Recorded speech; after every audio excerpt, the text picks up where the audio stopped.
Hi children, today we see the principles of scientific management developed by F.W. Taylor. First one, science not rule of thumb. Second one, harmony not discard.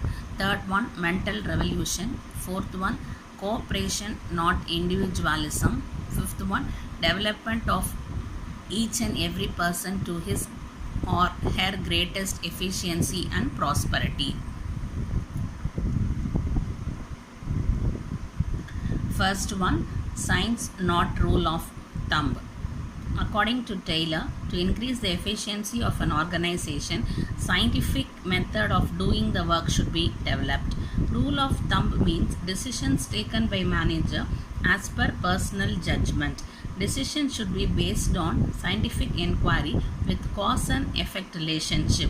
Cause and effect is the relationship between event or things where one is the result of the other. Second one, harmony not discard. Taylor emphasized that there should be complete harmony between the workers and management. Workers means people working in an organization. Management denotes the person who runs the organization.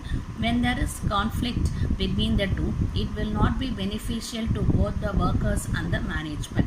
Prosperity of an employer depends on the prosperity of the employee, and the prosperity of the employee depends on the prosperity of the employer.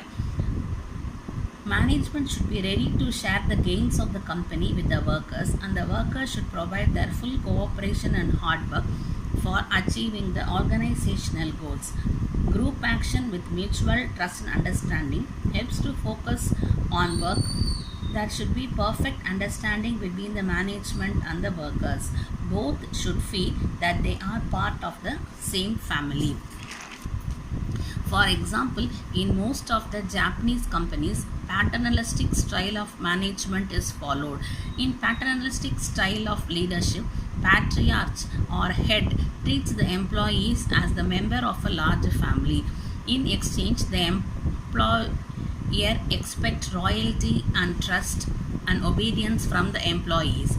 In Japan, workers don't go for strike. They wear a black badge and work more than the normal hours just to impress upon the management that their focus is on demands as well as the organizational objectives.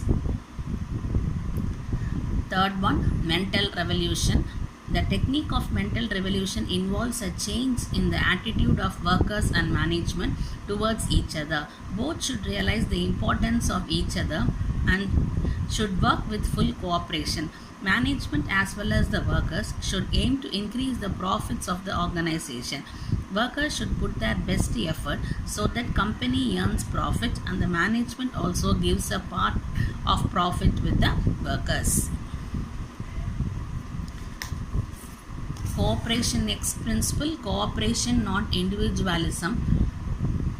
Cooperation, mutual confidence, sense of goodwill should prevail among both the managers as well as the workers. The intention is to replace internal competition with cooperation.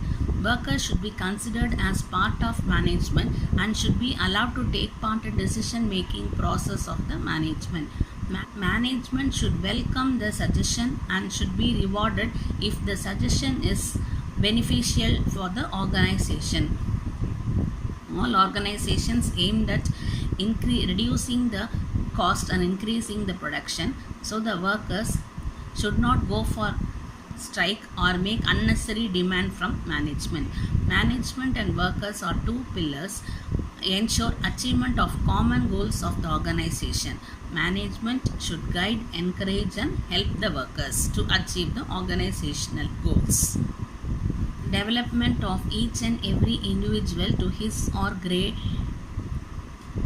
greatest efficiency and prosperity. Efficiency of an organization also depends on the skills and capabilities of its employees to a great extent.